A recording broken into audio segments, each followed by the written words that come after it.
For the moment when I came out, I thought that Sheen was going to be in darkness. Well, you heard the title, The Identity Crises. Everyone today is very much concerned about being self. Shakespeare's quoted, "To thy own self be true," without deciding which self one is to be. You see, I heard many a woman say, "I must now put on my face." Did you ever hear that? I heard of one who said, "I must now put on my eyes. I must now put on my lips." Well, is one the same person with the new face, new eyes, new lips, without them? Some women need only two things to make them beautiful: soap and water. Others need many other things. I heard of a man who had a choice to marry an opera singer who was very ugly, sang beautifully, and an uneducated cook who was very beautiful. He finally decided that he had better marry the opera singer because she would give him more prestige. So it was decided. First morning after the honeymoon, woke up, took a look at the opera singer, and he said, "For heaven's sake, sing!"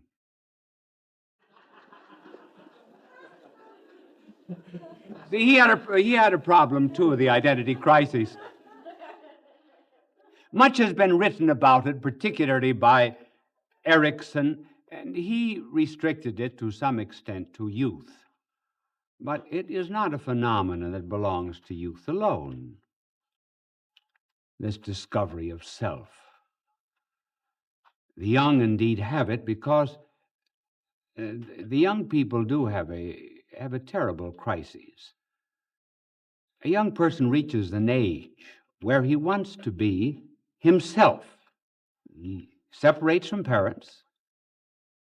I want to be an individual, but at the same time that he wants to be an individual, he wants to conform to what everyone else is doing. Wear the same clothes, talk the same language, love the same music. But old people have the crisis, too, of discovering which is self. The difference between the young and the old in an identity crisis is that the old in the identity crisis look back to deny the past and responsibility, and the young look to the future and deny the responsibility of the future. So both of them have trouble. Now, I'm going to give you three kinds of, identity crises. The point is, and this is the reason we've chosen this telecast, is one must be careful in seeking identity to discover which self one really is. And I think that today I will ask my angel to leave all the writing on the blackboard, unless I change my mind, so that you can see the three. The first kind of crisis is this, where a person wears the mask but has no face.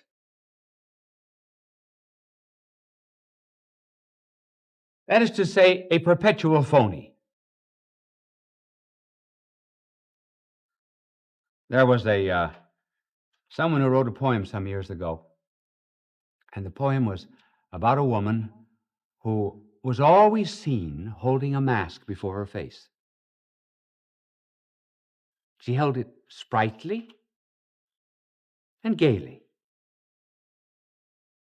And one day someone pulled away the mask,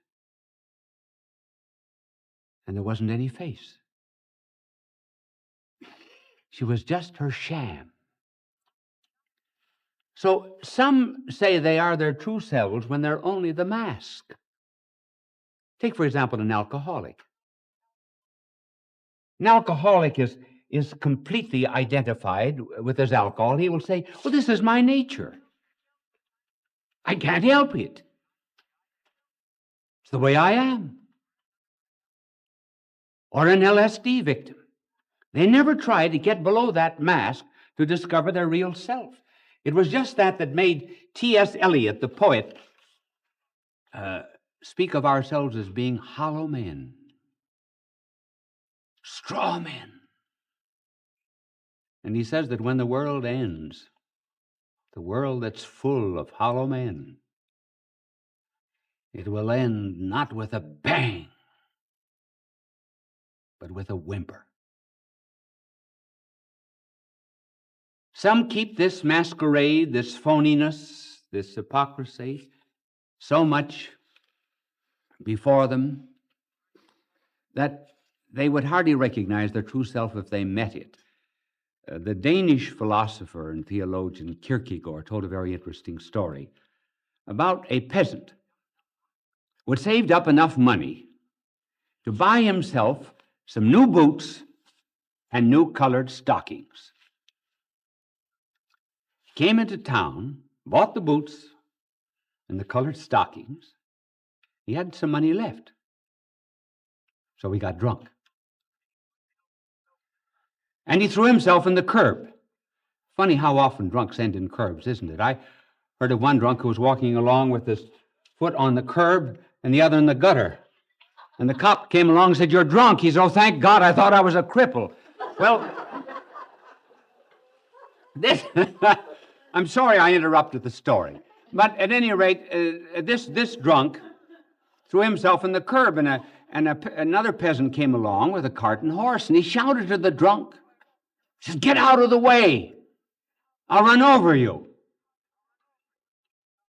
And the drunk said, "I don't care. They're not my legs." He didn't know himself with his new boots and his new stockings. And he was just so much his old self that he couldn't tell the new. And that's the way people are with the mask without the face. They have no care for others. As Peer Gynt, in the work of Conrad, said, the people are sometimes met in mental institutions. He said they have no care for others. They live in a barrel of self, and they're corked with a bung of self.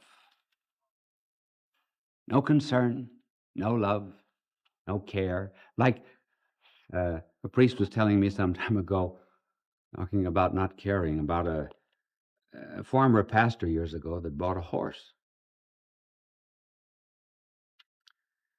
And he said to the farmer, "Can it see all right?" "Oh, yes," he said. "Sees perfectly." "Can it run all right?" "Yes." So he picked up a stone. He threw it at the horse, ran like a racehorse. It ran right into a tree. And the priest said to the farmer, "I thought you said that the horse could see all right." He says he does, but he just doesn't give a darn. Well, that's the way people are. People are that wear the mask but no face. They have no care of others, no love of neighbor. They've lived in this make-believe world so long, and they say, "This is my true identity." That's why one has to be so careful about saying, "I must seek my identity." What kind of identity is one seeking? This kind of mockery has some bad effects. It has psychic effects, which cannot be ignored. There was a German war story told about a Jewish couple who had a son who was paralyzed. And they went to a neighbor and they said to the neighbor, "We are Jews, we're going to be killed by Hitler,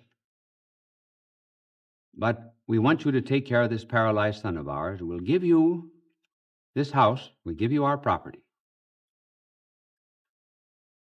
but just care for him." The neighbor promised to do it. He killed the son, confiscated the property, and lived on it. And then a lump began to appear in the back of his neck. And he would press it, and it would come out on his forehead. And he pressed the forehead, come out on his chest. Press it there, it would come out somewhere else. So though people wear the mask, though they have this kind of makeup, they nevertheless are psychologically disordered on the inside until they discover their true self. But there's another step. And the second step is the mask that knows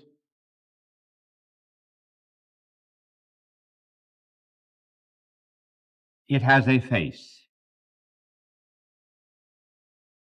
though it is only a subconscious knowledge.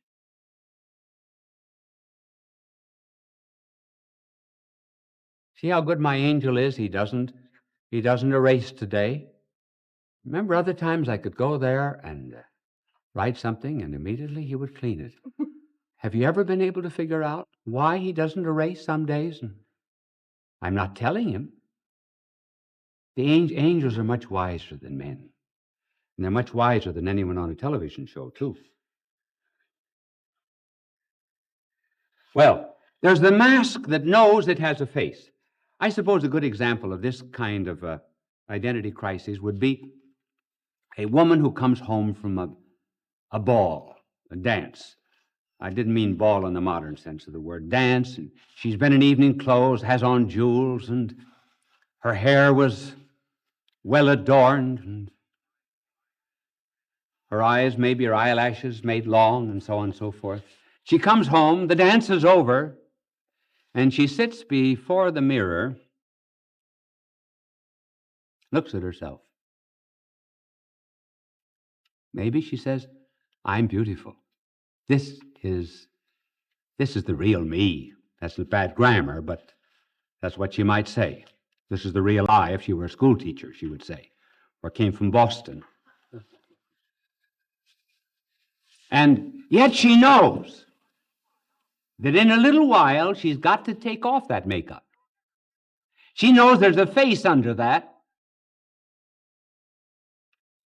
Maybe she'll put on another kind of face. I heard of a woman who put on so much cold cream and oil that she slid out of bed every night. Now, sorry. Now, people that are in this state have not discovered their true identity. They suffer from a tension and a pull and a duality between what they seem to be and what they really are. And they know that the mask and the face are not the same. They know the way they appear to others is not the way they are on the inside. Now, what's Freud's explanation of that tension and that anxiety? Well, Freud says people are anxious and unhappy because they wanted to do something and were afraid to do it. Remember his language about the id and the superego? The id, or the instincts and so forth. The id wants to do something and the superego says, no one crushed it, and they became very anxious. That's not the real reason. People have a tension. People of this kind have a tension not because they wanted to do something and didn't do it, but because they did something and wish they hadn't, which is very, very different. Now, let me give you an example of that. Because this is particularly common, this attitude, among the young.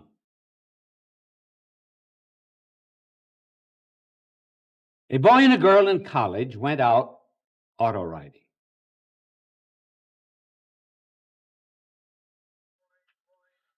And the boy was telling the girl, you know, it's marvelous how the world has changed. We're now in a universe of great freedom. All the old sex taboos have been done away with. We can put anything we want on the stage today and on television. And furthermore, we do not have to obey any of the old moral laws simply because any of the consequences of sex have been done away with. Psychology has told us not to be worried if we break what was formerly called a moral law. And so he argues and argues with the girl until he finally breaks down her virtue, as he did in this particular historical case. It happened. On the way back, he said, now let me give you a little advice. You must never tell anybody about this. Never. First of all, never tell the man you're going to marry. Don't tell any girls in the dormitory. They won't like you, or they'll be suspicious of you, or they'll tell other boys, and then you'll just become common property among all of them. Then watch yourself. Look out for venereal diseases. All changed. Why did he say one thing on the way out and another thing on the way back? It was the mask on the way out. It was the face on the way back.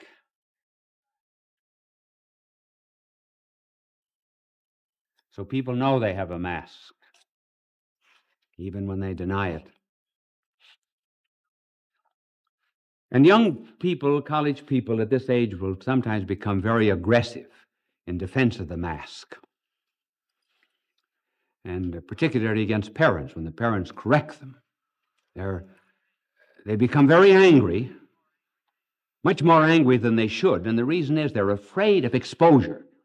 What are the parents going to do? Tear off this mask?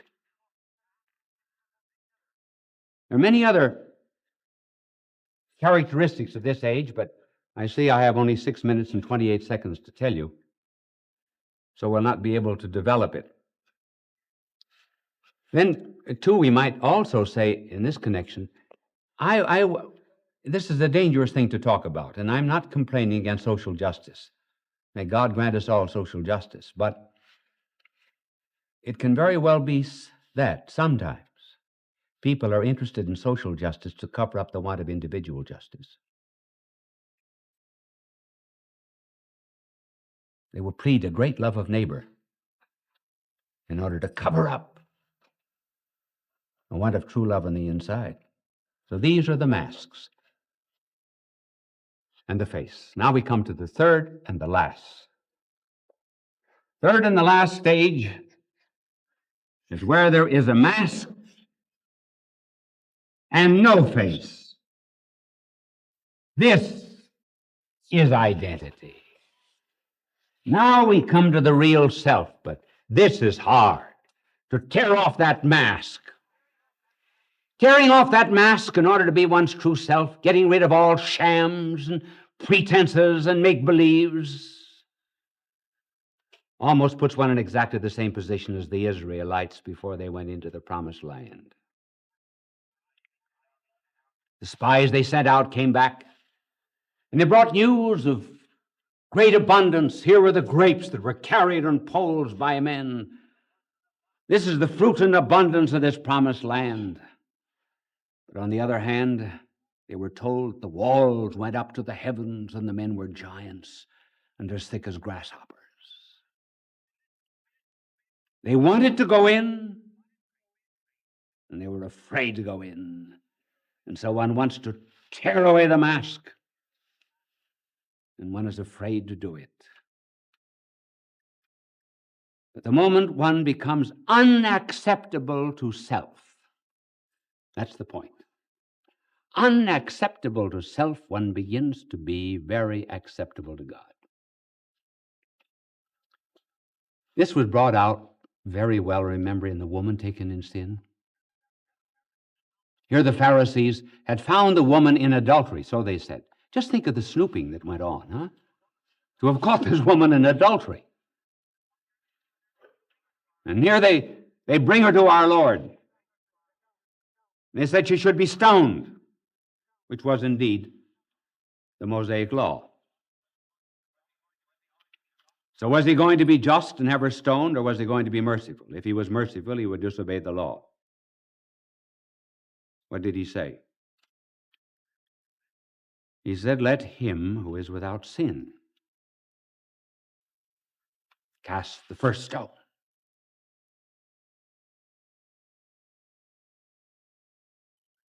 And he began to write. What we wrote, we do not know. But he looked at them. I think he looked at one of them through the mask. And he wrote the word thief. Looked at another, wrote the word murderer. Looked at another, tore off the mask, and wrote adulterer. And they left. They left one by one, beginning with the eldest. That's interesting. It was the older men who first tore off the masks, not the young. The old are more convertible, evidently. The old have passed through so much sham, they're ready to get rid of it. And then he said to the woman, woman, where are they that accuse thee? She said, they are not here, my Lord. And he said, neither will I. Neither will I accuse thee. So her mask was torn away, and so was their mask. Let the young, therefore, who are seeking true identity, be sure of the identity that they seek, that it's not a mask, and they'll never discover their real self until they've gone through the troubling of the waters. It's only then that paralyzed souls are cured, like Augustine. And then it is, when the mask is off, that one can say with Augustine, our hearts are restless